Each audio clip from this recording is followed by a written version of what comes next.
Welcome to Black Man Lab. We are live March 15th, Monday.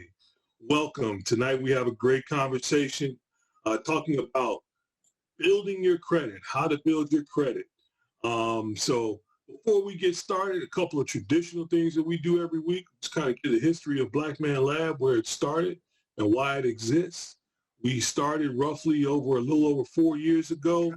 Brother Chauntee Davis and three other brothers got together to have their sons have some other voices outside of their own. And then that kind of matriculated into having different topic matter to talk to these young men about every week.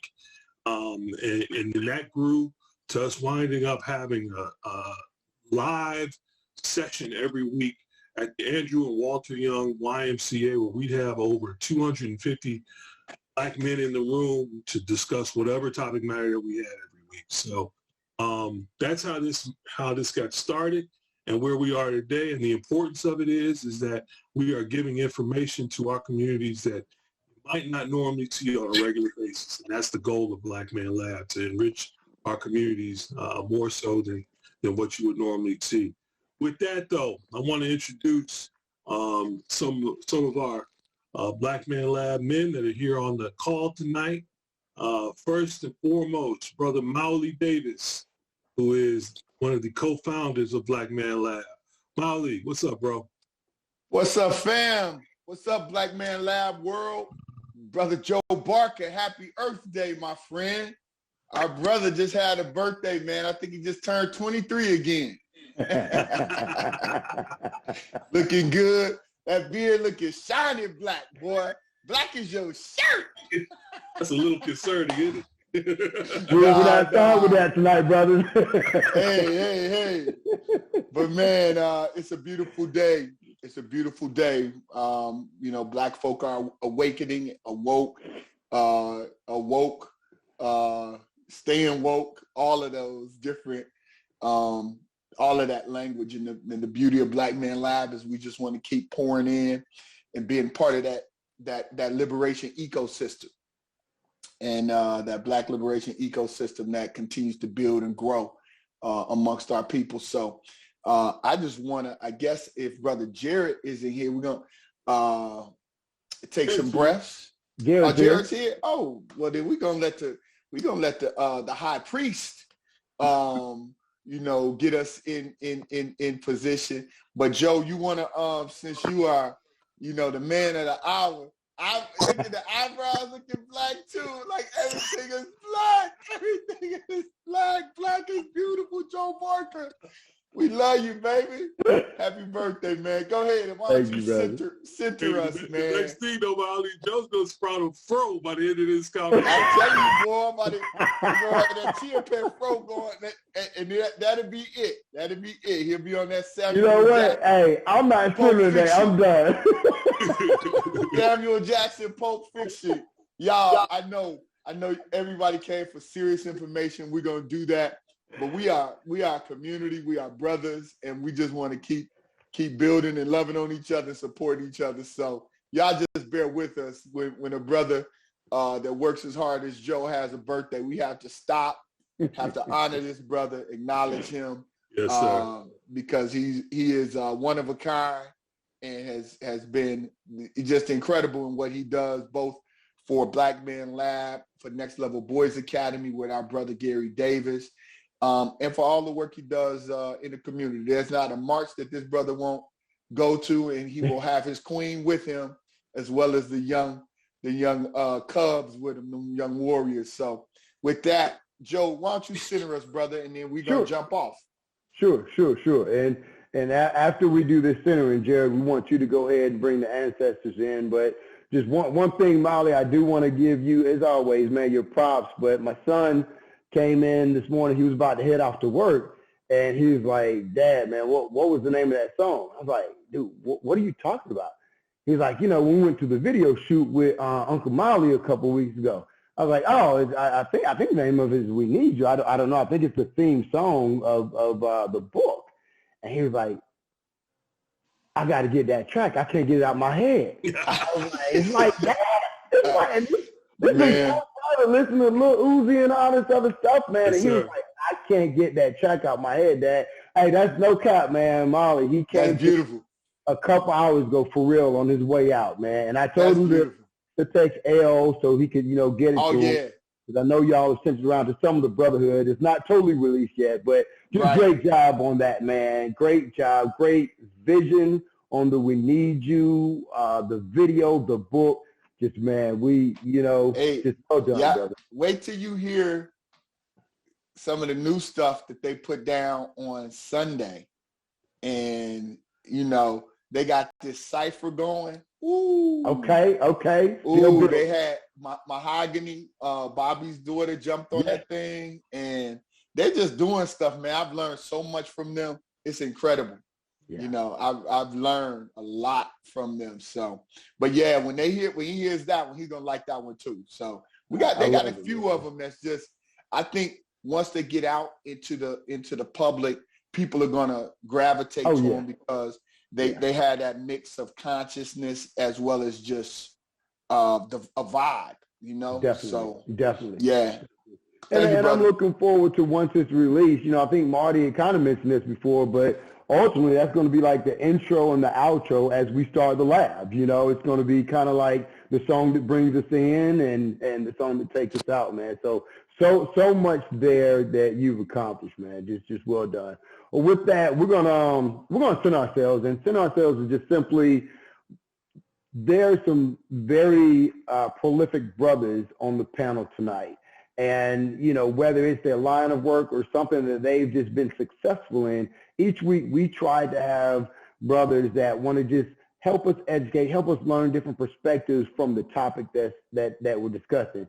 In order to best do that, we want to send ourselves. We want to get rid of all the stress and the drama of what may have happened this weekend, even some of the excitement of a birthday weekend. Just, send ourselves, keep it calm, and open ourselves up to the wisdom nuggets that the brothers are about to drop on us. So with that, we just take just a couple seconds and take a couple deep breaths. So on the count of three, I just want everyone to just take one deep breath right quick. 1, 2, 3.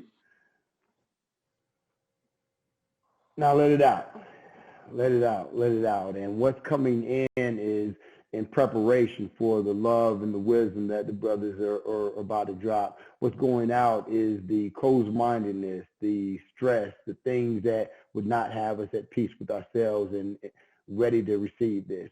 So we'll do that one more time, and then we're going to bring the ancestors in. So on the count of three, take a deep breath in. 1, 2, 3.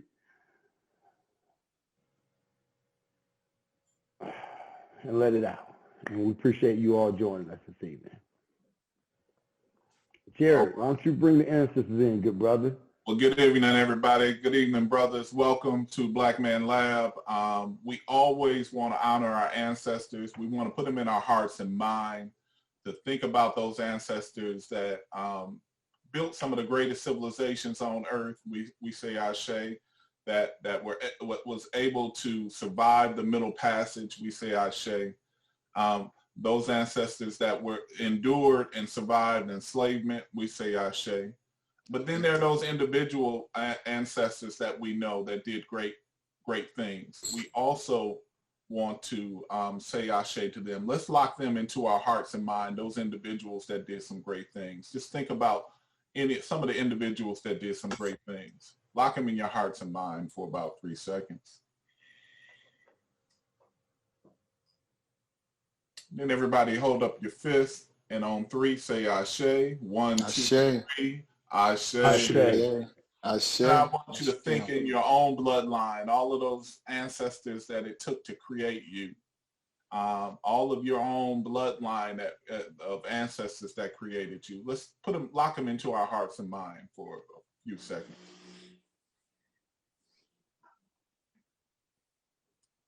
And then everybody raise your fist. And on 3, say Ashe 3 times. 1, 2, 3. Ashe. Ashe. Ashe. Ashe. Ashe. Ashe, brothers. All right. Thank you, Brother Jared. Appreciate that. We know that we would not be where we are today without those that came before us. So we appreciate you bringing them into this space. Let's get into it. First and foremost, have everybody here on the panel give a quick introduction? O'Malley, you want to say something? Man, I didn't realize y'all had Jason J double pace on this joint, man. Like y'all just scooping cats up, man. This is my boy from the Naval Academy, man, dude. I'm talking like he used to run the gridiron. Now, you know, he running numbers, bro, you know? So, all right, I just missed that. I just had to just give him, that's one of my S1W brothers when we were at the Naval Academy, catching all of that. I'll leave it at that, but we were doing that together. I'll say it, hell. hell. And man, congratulations, Double, on, we see what Deuce is doing, man. That's dope. Ready to go to the NFL. We'll see how it all plays out, brother. We'll see how it all plays out, you know. It'll play out well for him, man. Yeah, it's all in God's hands right now, bro. No doubt. Well, since you brought him in first, Jason, give a quick introduction for the Black Man Lab audience so they can know what we know about you already. Well, hey, I don't know if I can live up to that intro that Mally, was speaking on right there, but Jason Pace, I'm a financial advisor with Morgan Stanley, been here 23 years now. I work with athletes. I've been working with athletes, like I said, the entire 23 years, helping them just make good decisions with their money. Athletes and just, wealthy families. And, glad to be here tonight to help, share a little bit of wisdom on this issue about credit. Good stuff. Glad you're here, Jason. Glad we can get you here, bro. And father of two. We always want to make sure we tie that fatherhood piece. 2 sons, one just graduated Northwestern, getting ready to hit this NFL run, and the other one is at Columbia. So two bright young brothers, man. So just want to make sure we keep that family piece. Yes, sir. Brother Chauncey. Hi, I'm Chauntee Winston.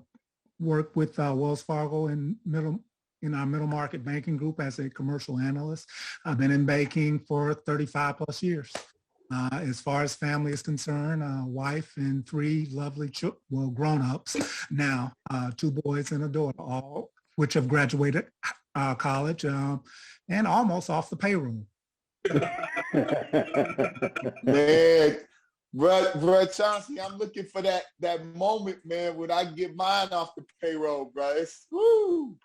I'm looking forward to it. That's right. We're all at that age, probably. Brother Darryl, you're on mute, bro. You're muted.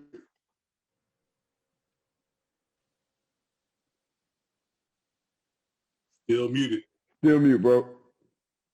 There you go. Now put that back around for us. Sorry. There you go, my man. You good? All right. Well, glad to be here on the Black Man Live Lab. Just want to send a shout out to Brother Maurice Thompson for the invite. Brother Thompson and I are in the same chapter of Alpha Phi Alpha here in Gwinnett County. Just to give a little background information, again, my name is Darryl Craig. I'm originally from Birmingham, Alabama. Graduated, I should say, from Alabama State University. Been in the financial services arena for 25 plus years. Currently, I'm with Associated Credit Union, better than a bank, and anyone can join. I have to put that plug in for Associated. But worked in asset recovery arena for several years with Associated. Currently, I'm the credit reporting specialist for the entire credit union.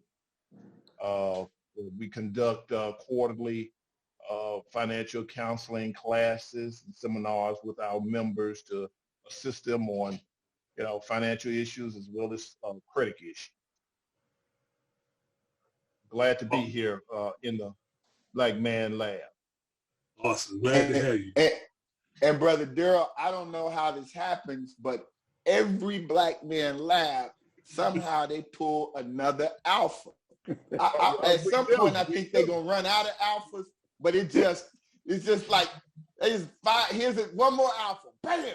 I'm like, come on, brothers. Well, I got the text. I got the text from Maurice on Friday. I did a seminar with one of our AYA classes where we kind of mentor at-risk youth, and we did a class on credit and financial responsibility. And he was on the call. And it just so happens you guys are talking about how to build credit this particular week. And he said, I got to have you, Brother Craig. So I just want to send a shout out to Brother Thompson for that. There it is. Well, man, we're gonna jump in. One of the things that we try to target are young brothers, whether they're watching in this moment or they're gonna see us later. We always try to target young brothers and just talk, and even some of us who need to know, what are some of the things that need to happen. And I think one of the ways to help us is if each of you can dispel myths. What are some common myths about credit that you think you like? I do this with the law, where people always say, they're going to throw my son's case out because they didn't read him his rights. Well, they didn't need to read him his rights. They found him, with the big bag of whatever that he wasn't supposed to have. So, that's a myth in the law. What are some common myths as it relates to credit that we should, just tap into? And Brother Durrell, I think you're unmuted. Why don't you start us out, Durrell? Then we'll come to Jason and then to Brother Chauncey. Well, one of the myths here, as far as credit is concerned, is, and I hate to say that, is that a lot of people think all African Americans have bad credit, which is not the case. That myth has been out there for a while, and that's necessarily not the case. One of the myths here is that we can pay bills here whenever we want to and not on time. That's one of the myths, but that's not the case too, as far as that goes. Another one of the myths here, as far as our credit goes here, or credit cards, is that we like to charge everything. That's one of the myths that I found out. We like to run up the credit card. So that's just a couple of them right there. Appreciate that, brother. All right. Jason, what are some of your myths, the myths you hear out there on credit? One of the things I hear a lot about, and many times you'll see the signs in our neighborhoods, is a little sign on the corner say, hey, we'll fix your credit, right? We'll fix your credit for, you give me $200 and I'll get your credit fixed. And the thing that we have to understand is credit is about a history, right? It's the history and the foundation that you're laying. And many times when those people are actually going in there to try to quote unquote fix that credit, many times they're just disputing something that you could do on your own, right? And that may have a temporary effect to increase your credit score, but many times it's not permanent. So that's something that I throw out there for people to be leery of, is all the credit fixing schemes. Jason, what do they do when they say they can fix it quick? Like what are they doing for this short-term kind of fix? What I've seen in some of the scams are people, so with your credit report, you actually have the ability to go in and dispute something that's on your credit, right? You can go through Experian, you can submit a form, you can do it online, a lot of different ways to do it.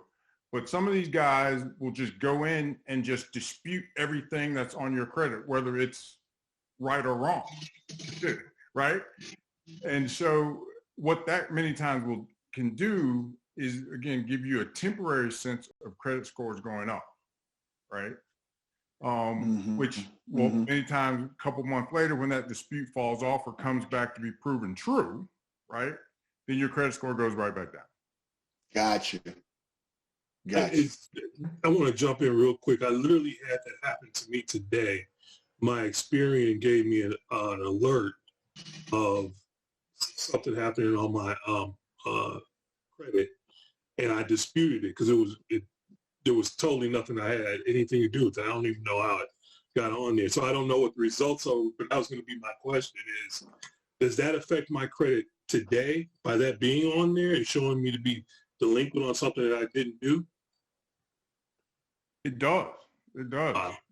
So yeah. So again, and that's one of the good things. We'll get to this, I guess, later on as we talk. But some of these credit monitoring services, right, can be good in that you can be alerted to things popping up on your credit, like you said, you had no idea about, right? And that can be helpful to stop that before it's on there and it's permanent, and it takes a lot harder to fix later on down the line. Okay, appreciate it. Brother Chauncey, you want to jump in, discuss some of these myths around credit? For me and from my perspective, what I've seen is the myth that we don't have the opportunity, as they already alluded to address issues in our credit report. And what a lot of consumers and a lot of our people don't realize, of the 3 major credit reports, is that you're entitled to request a copy of a credit report and get a free copy once a year. And a lot of people don't know that, so that they can take a preemptive strike, as you mentioned, is in addition to using these monitoring services that were mentioned before, to stay on top of your credit and make sure that it's reported correctly. And if there is an issue out there, that you have the opportunity to dispute it. All right. I'm going to let one of the other brothers jump in. I don't want to ask all the questions, because when it comes to this credit, I've got questions. I know, right?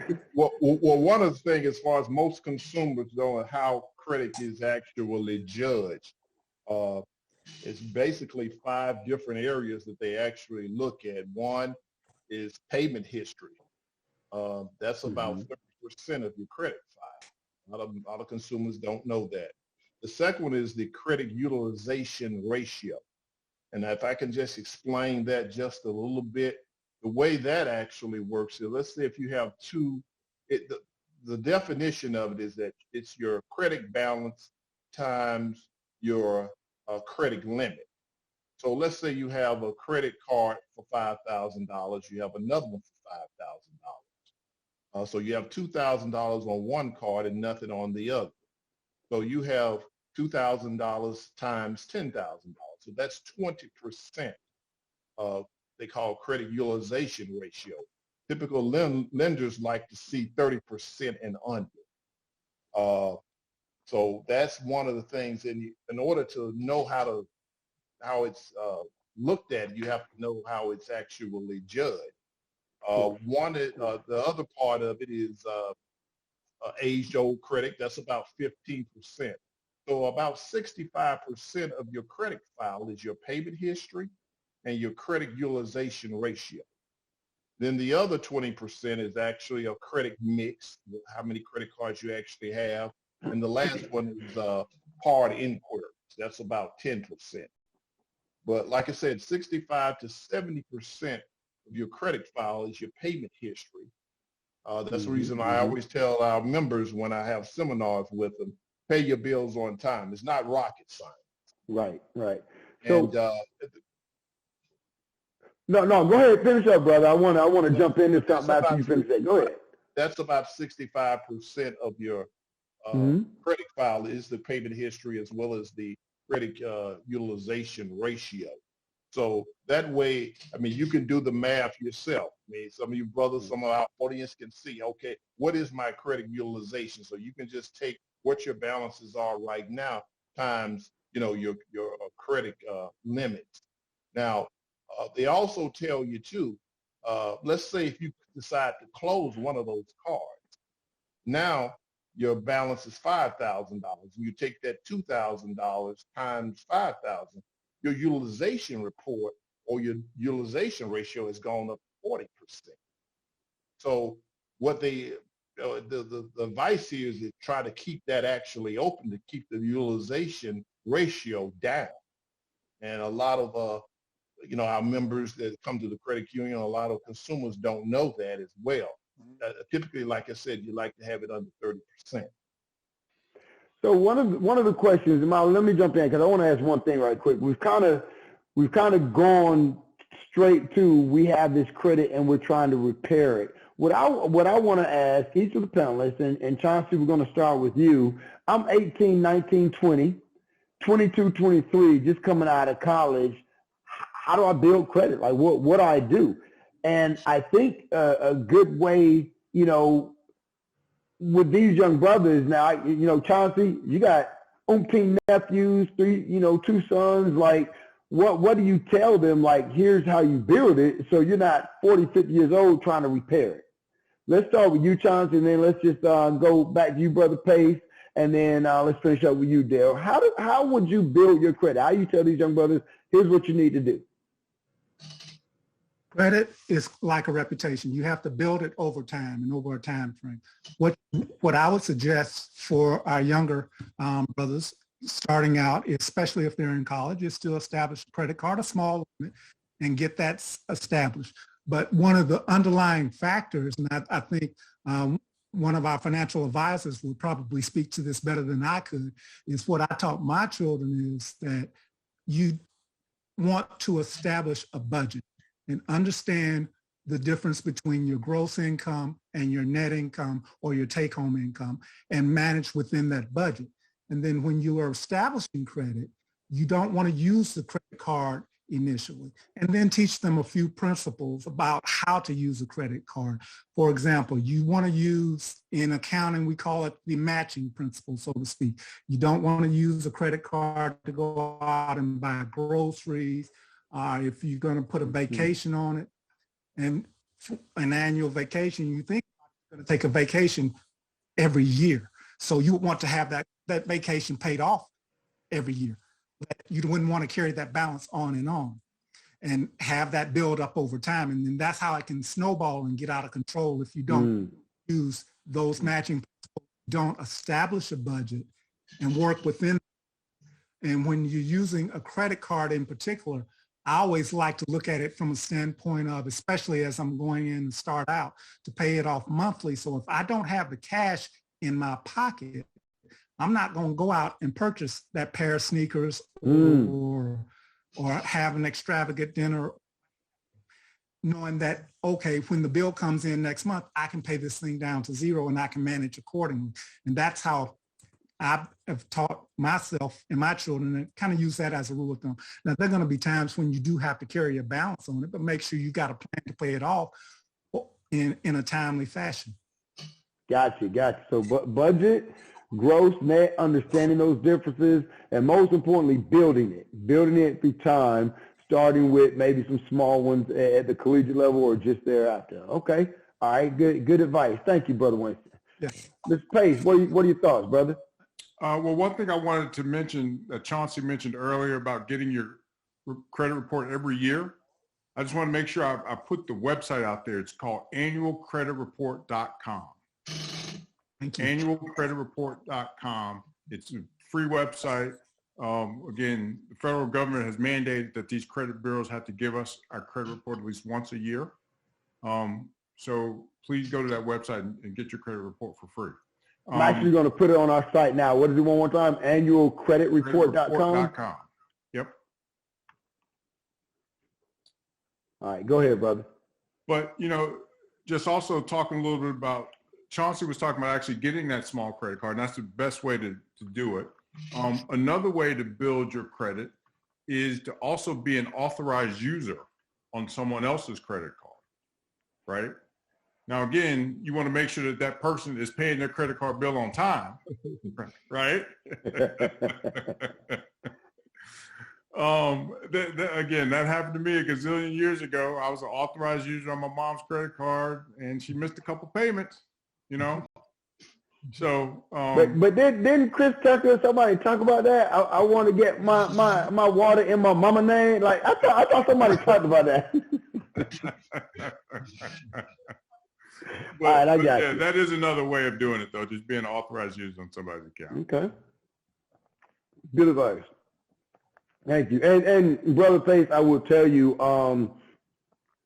through some of my learnings in education, admittedly through Chauntee Winston, who has been my financial advisor for my adult life, basically, I did do that for my sons. I found the one credit card that I'm doing pretty good on. You know, I keep it low balance, pay on time, and I made 2 of them as authorized users.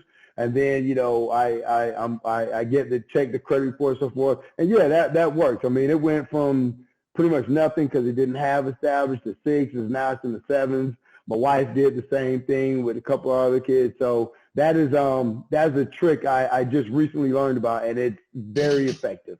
Right. And again, the other piece of that too, as that authorized user, that doesn't mean that you can go out and spend and blow that credit card up, right? Right. Exactly. That's a tool to help build you some credit. Exactly. Brother Craig, what about you, sir? One way that you can kind of build your credit, and a lot of consumers don't know this as well, if you go to Experian.com/boost, that's Experian.com/boost. And you can get credit for making your utility and cell phone payments on time. Experian has a site here where you put your data actually in the system, and it tracks your payments. That's if you're paying your bills on time, where you can get credit for paying your cell phone as well as your utility bills on time, that will assist you or aid you in boosting up your credit scores. In addition to that, they give you your FICO score delivered to you in real time as well. Brother Craig, could you type that in the chat box? I want to take that and put that over onto our live broadcast on Facebook so our users can see that as well. If you put that in there, I'll just copy and paste it, brother. Thank you for that. Okay. I had heard about that, but I didn't know how to do that. So that's one thing we're always doing here is educating. So that's a good look. Appreciate that. Yeah, and it's funny because, again, that's something that I just recently started doing with Experian as well. And that might be why I got that alert today. I don't know, but because I never, all these years, I've had it, and I've never gotten an alert until today. The day that we're doing credit on the Black Man Lab, I got an alert saying I'm messing up. So, but I wasn't though. I wasn't. It was something that's false. I got it under challenge. Let me ask you all this. We talked a little bit about myths out there. When it comes to having a credit card, I've heard things it's good to keep it balanced on it and just pay at it. And I've heard some people say, no, you pay it all off and then pay as you go that way. Which is the best way to go about it so that it affects your credit in the best way? What are you all's point of view on that? And I'll start with you, Brother Craig, since we. My opinion on that, I don't like to carry a balance. I think Brother Chauncey mentioned it earlier here. There will be times when you have to carry a balance on a credit card. You develop a better payment history and can perhaps increase your credit score by charging something and paying it within that 30-day cycle.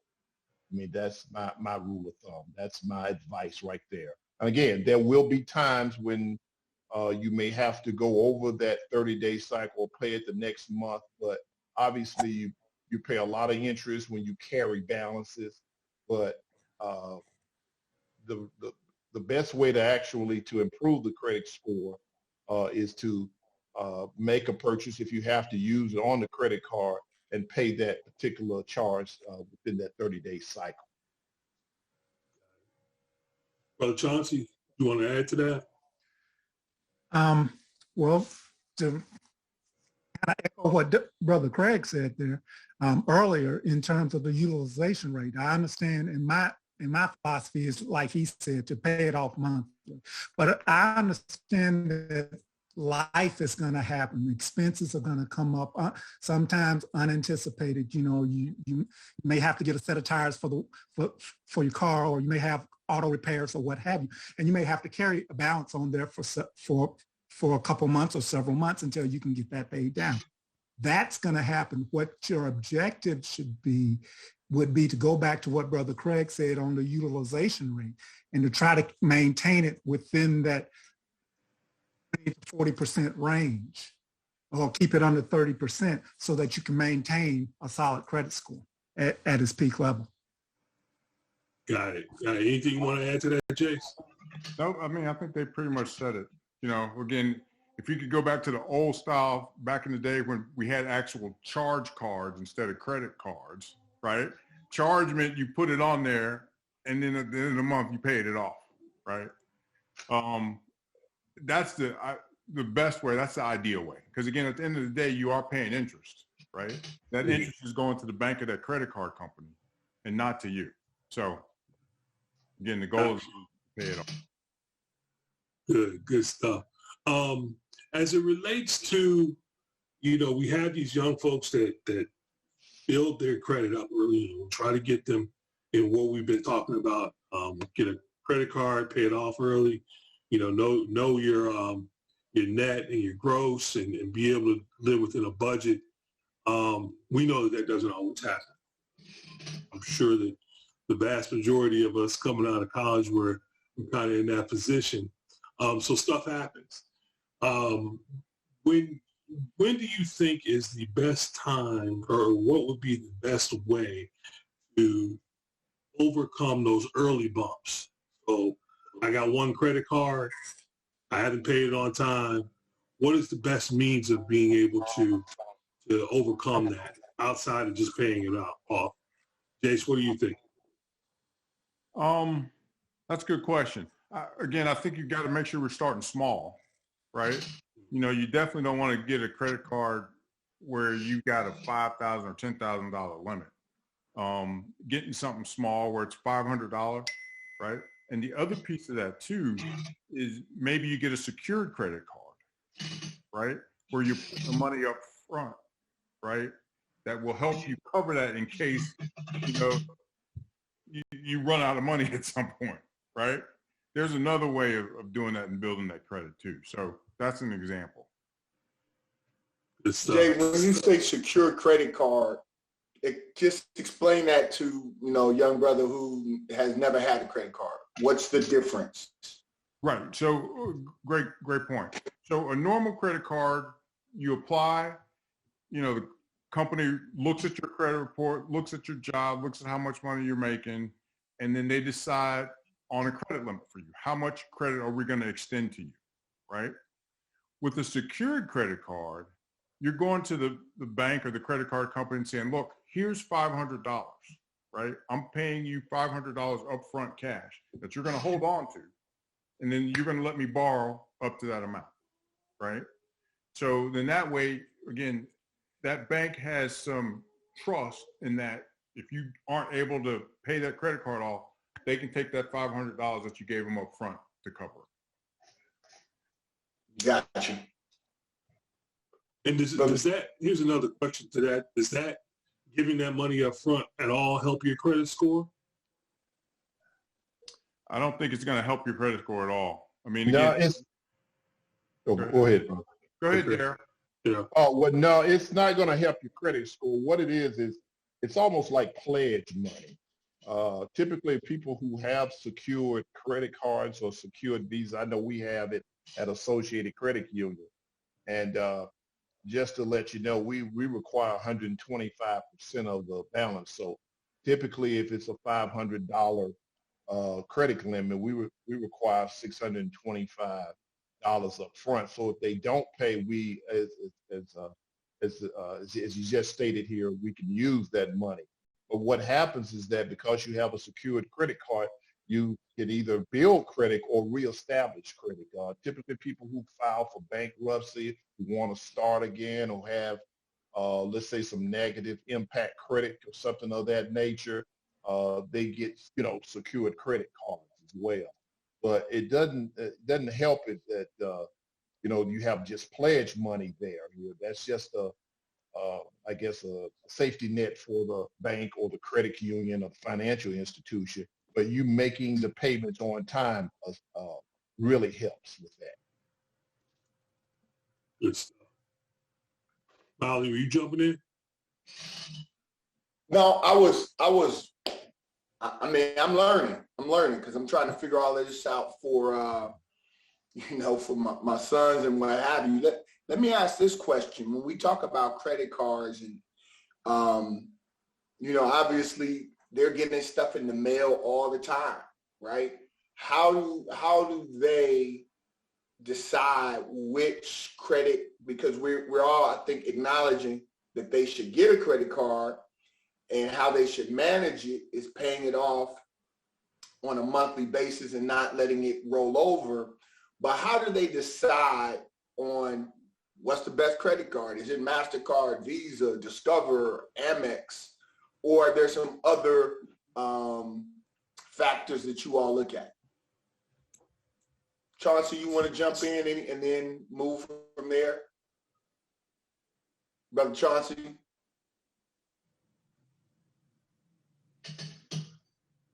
I would say it really depends on what the objective is and what credit cards offer in terms of perks and points. For example, some credit cards build up points towards flights and travel. And if you have a desire to travel, or you're going to be traveling and you're going to be doing that on a regular basis, that may be a card that you gravitate towards, versus one that offers, more cash back rewards or what have you for, normal run-of-the-mill daily things such as gas, groceries, and of course paying it off monthly.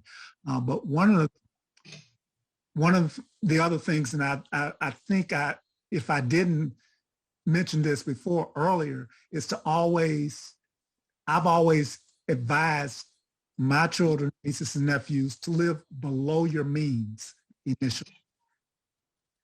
And so by doing so, that gives you flexibility down the road. What does that mean, to live below your means? Explain what that looks like in real, a kid getting out of school, first job, making, $40,000, $50,000 out of college. Making $40,000, typically you're going to pay 25 to 30% in taxes, and of course put away money for your 401k and start saving for your retirement. And I advise you to do that initially as soon as you get out. So if you're looking at 75% on a $40,000 salary, you're talking about $30,000 gross. Take that $30,000 gross, divide that by 12, that's your monthly income, and then live at some factor below that. Once you pay your rent, your car note, and whatever other living expenses or extra expenses that you may have as far as play money, so to speak. Once you get past paying, the rent, the utilities, the car note, and the insurance and those bills. If you have some flexibility or additional disposable income after that, then I would suggest you try to live below your means, because that will enable you to put you in a position to pay off some other credits that you may have. Most of us come out of school now with student debt, school loans. So you can knock those out a little sooner if possible, or any other debt that you may have for that matter. So that's what I kind of mean by living below your means, because it gives you more flexibility. If you push it up to the limit, so to speak, you don't have that flexibility and that option. So they shouldn't come out getting that big body Benz and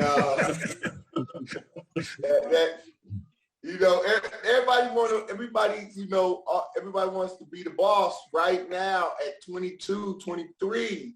And Jason, I know you see it with your athletes, man. I know everybody in the family thinks they deserve a Benz because somebody that turned pro in the family.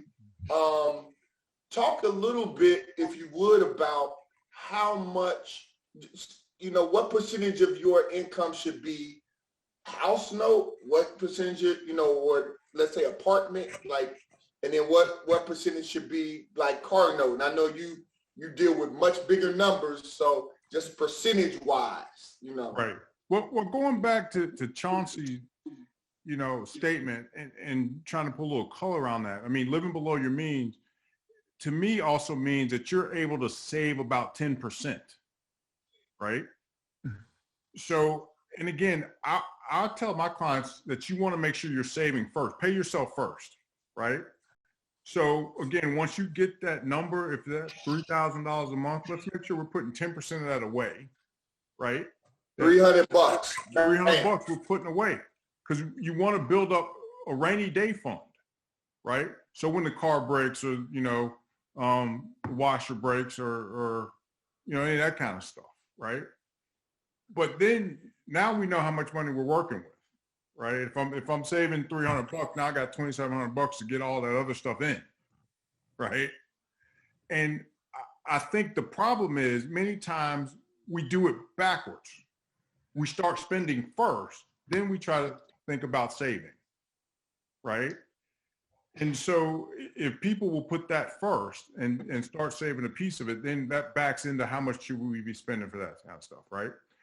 But technically, and again, Daryl may be able to speak a little bit more to this, but when you go to buy a mortgage or get a house and get a mortgage, many times they're going to look at how much money you make, and the bank doesn't want more than 30% of that going towards housing.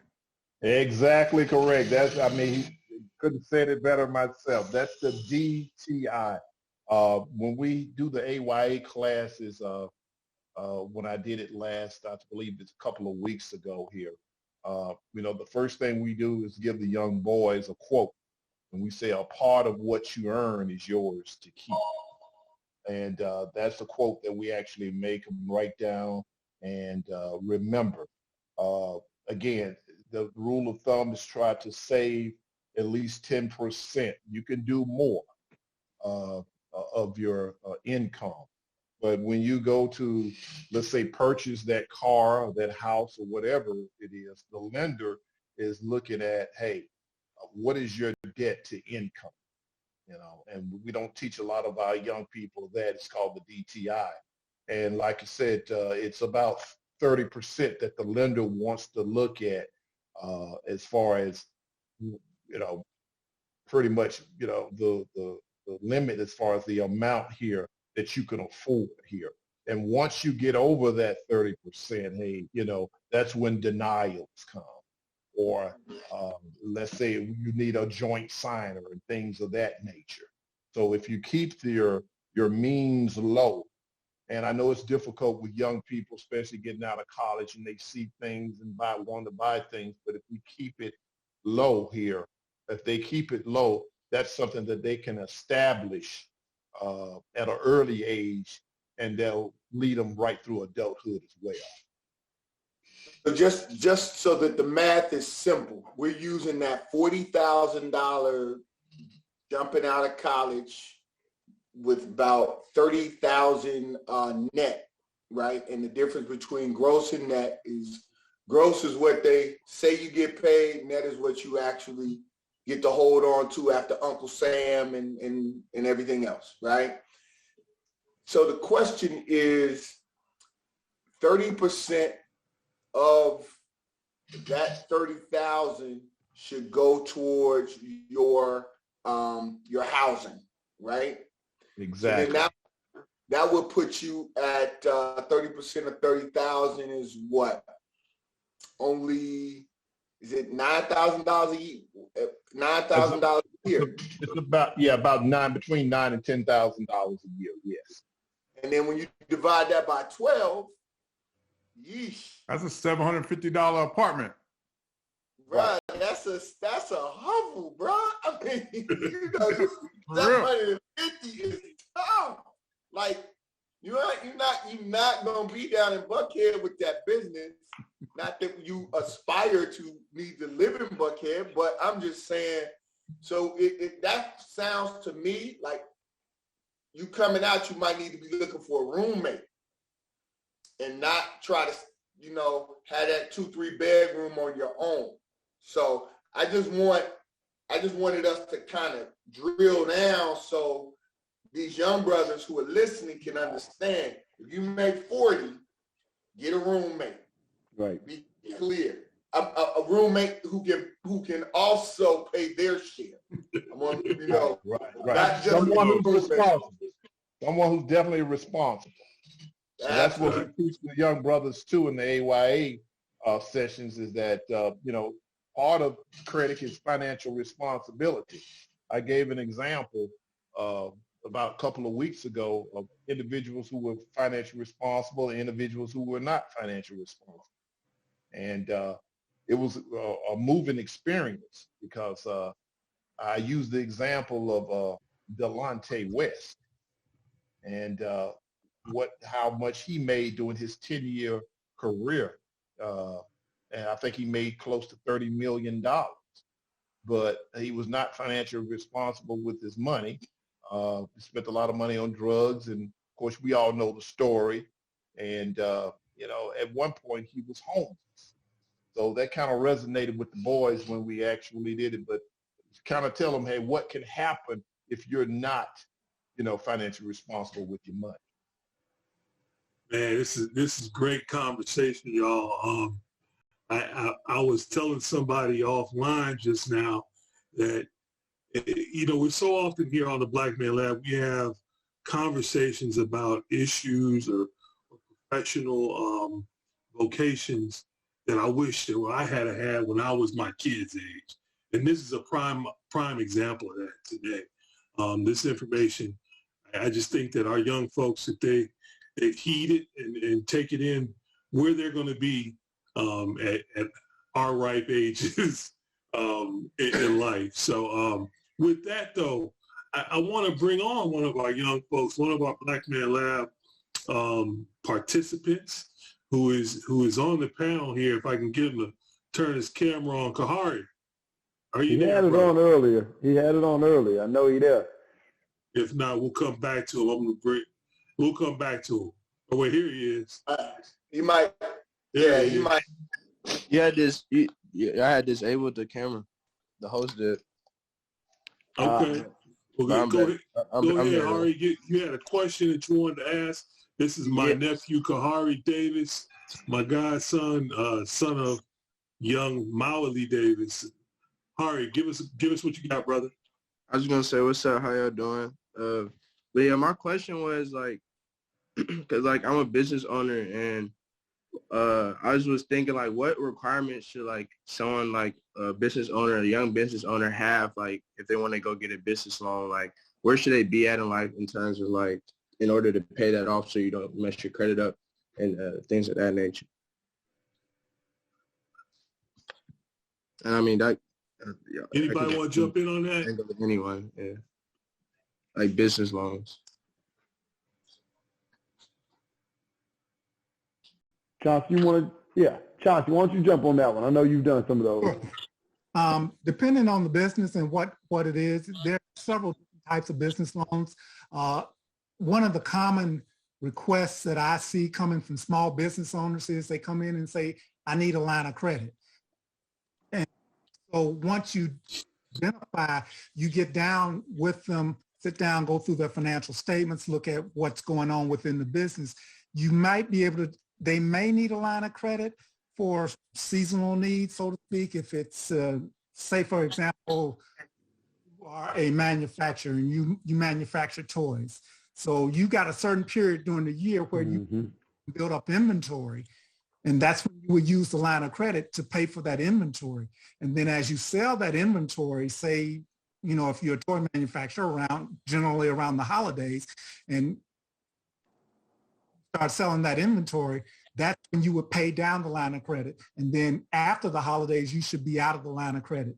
Kind of like I said about the matching principle that I mentioned earlier, so that you're in and out of it and using it on an annual basis, and the line will fluctuate from year to year on a seasonal line of credit.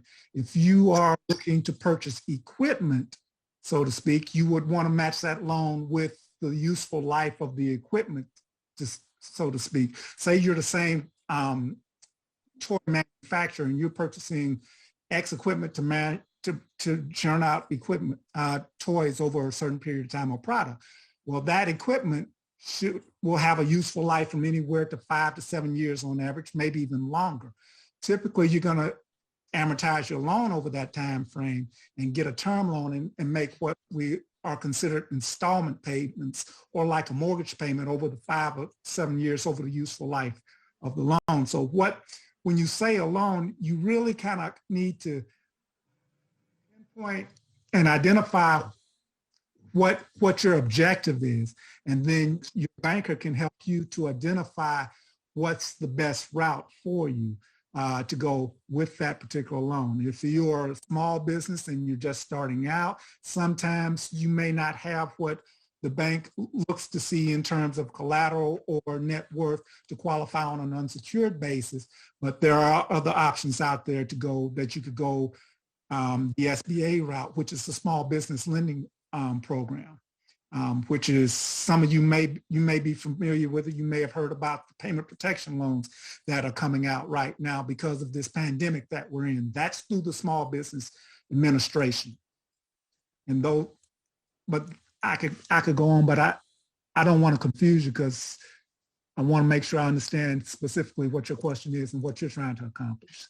No, I'm glad you said something about the SBA and the PPP because that's what I was actually like referring to in terms of like, would you say that's like a safe route to go? It's a route. That's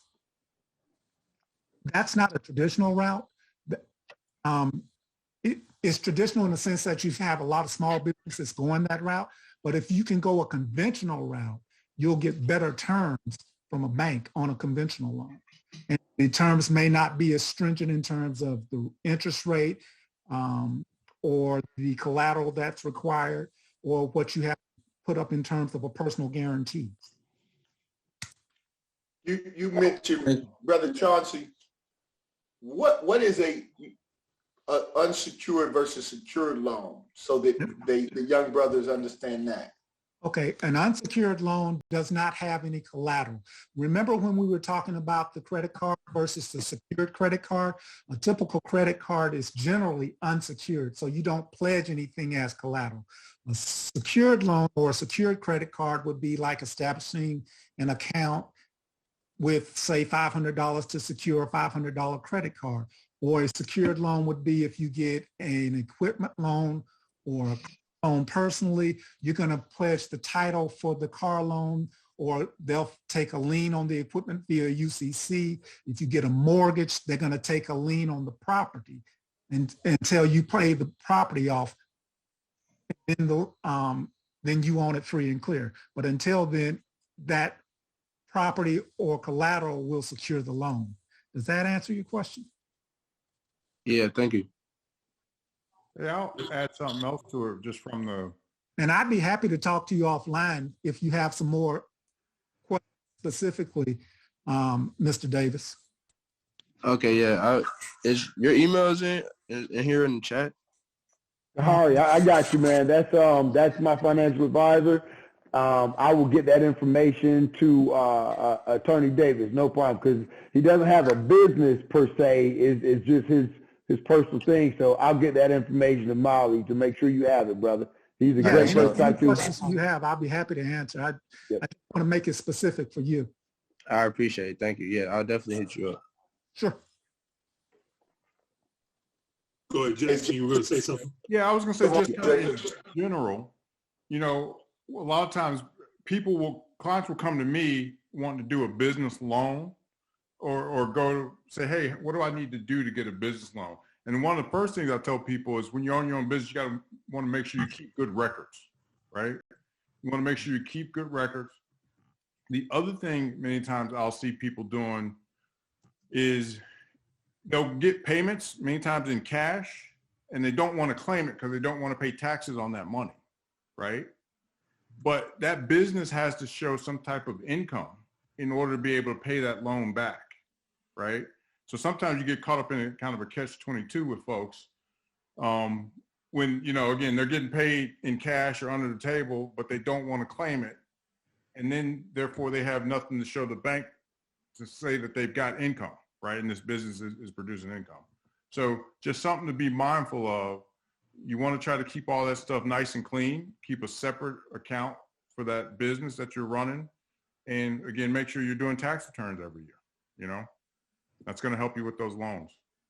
All right. Thank you. when you say separate account, separate from your personal, you should have a personal account and a business account, two separate accounts. Exactly. That way it's clean, right?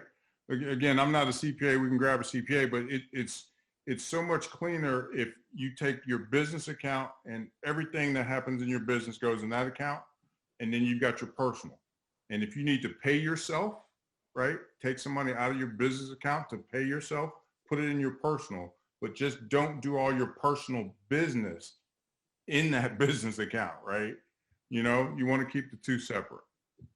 Yeah, and just to kind of add to that here, I know at the credit union we have a lot of people who have their individual business. That could be more than true, because we have a lot of our members who have personal accounts and business accounts as well. But just to make sure here that the young brother knows too here, again, you know, you might want to have someone who has, like you said, an accountant to help you keep those financial records in case you may get audited or something and they want to see records or things of that nature. So again, that's the reason that you separate it, you know, as Chauncey said, from your personal account here, because there's always the possibility of a business, you know, becoming audited. Great info, y'all. Great info. And Kahari, glad to have you on here to get some good young perspective as well. Definitely. We also have one of our brothers, a Black Man Lab brother, the treasurer of Black Man Lab on as well, my brother Maurice Thompson, who brought us brother Daryl Craig. Mo had a question. Mo. Yeah, so my question is not related to the foundation. Thank you, brothers, for being on the call today. I've heard from a number of younger brothers who, when they get the credit cards, they get access to these balance checks. So instead of just using the credit card to transact and just make short purchases, they get a check that they can then take and they can go buy something, you know, that's of larger value or transfer it into an account. And most recently, I came across some young brothers who were using that to then go invest. So they would take it and they would take that credit card balance, they would put it into a stock. And, you know, this is back during the hype of GameStop and AMC, and they dump it in there for a quick return. What would you say to a young brother who's sitting with a $5,000 balance check in his hand and he's looking at the market just skyrocketing on these stocks, who says, I'm going to take this and apply it to my stocks? No, don't do that. No. Mo, the whole while you were talking, Jay was shaking his head no. Go ahead, Jason. You know, when it comes to the stock market, right? The stock market are supposed to be long-term investments, right? Again, that whole GameStop, AMC, BlackBerry, those were trades that people were making, then trying to make quick money, right? And to be honest, most of the folks got hurt because they were buying it after everybody else did, right? But you never want to take money that you borrowed, right, that you're going to pay interest on, go out and invest, especially when you're not sophisticated. I mean, there's ways of doing that through margin at a brokerage firm, but it's still, I don't recommend people do that, right? Because again, just like that GameStop stock went up, it went down. Yep. And again, if those brothers sold and lost money, now you don't have enough money to go back and pay back that credit card that you just borrowed, right? And just to go back to it, you talking about some young brothers, what kind of income do they have? Do they have the capability to pay it back if something goes wrong? Then all of a sudden, we're talking about credit here. You can't pay it back. Then all of a sudden here, we got missed payments. We talk about credit scores and things of that nature. So what was once an idea as far as investing, and you don't have the ability to pay it back if it doesn't hit right, then what happens is that you can't pay because basically operates as a credit card too. You're paying monthly. You can't pay that $5,000 balance back or that minimum monthly payment, then your credit score gets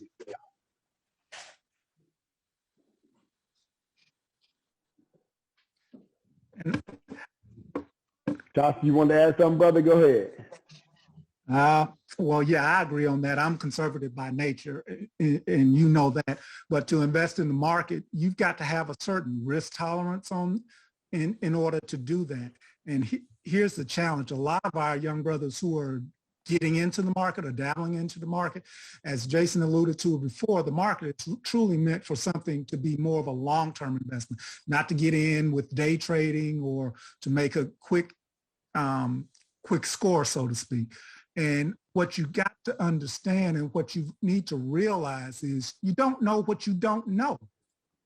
And therein lies the risk. You may see somebody or one of your colleagues or one of your buddies get in and make some money at it, but truly, a lot of times that's just dumb luck and doesn't mean it's going to work out that way for you. So I would advise you not to do that. Thank you for that, brothers. And then if you have credit card debt that you accumulated, what is your position on paying down debt versus investing?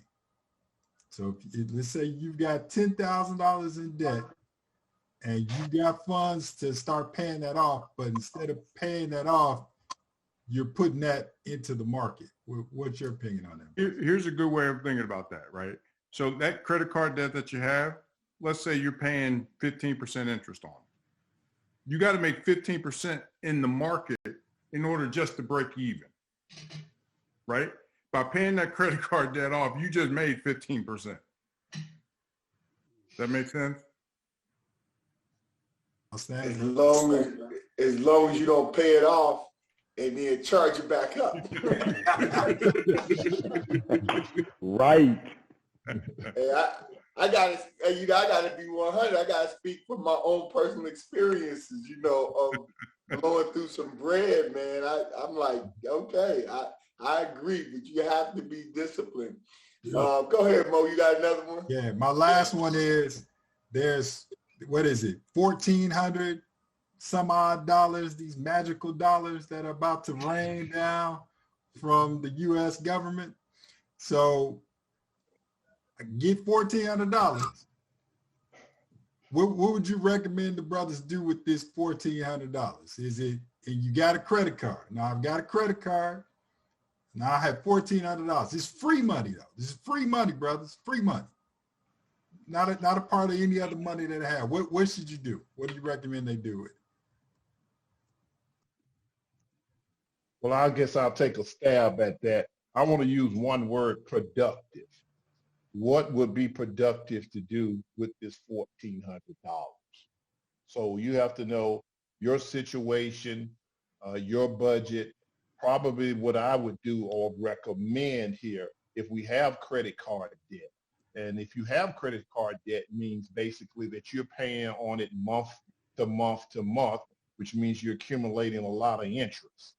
The productive thing would be to, pay down on that credit card debt with this free money.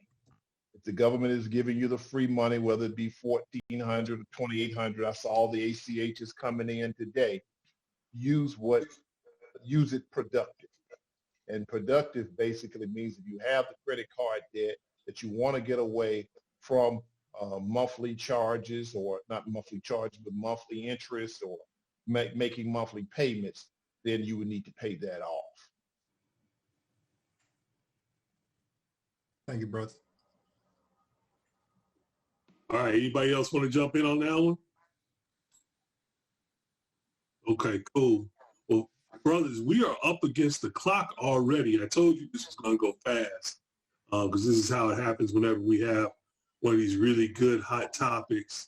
What we do every week is we always ask our panelists to give us their habits, rituals, and disciplines that they do on a daily basis, just to keep you moving through life, especially moving through life as a Black man.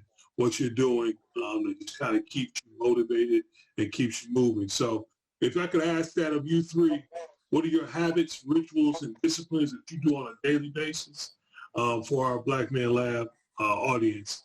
If I could start with you, Brother Chauncey. Okay.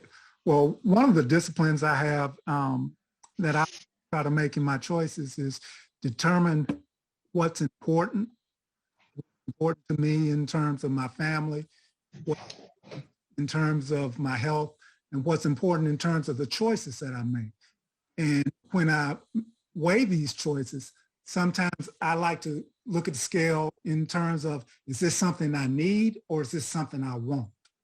And once I determine and answer that question, a lot of times if it's something I want, then sometimes the decision becomes a little easier. And if it's versus whether it's something I need.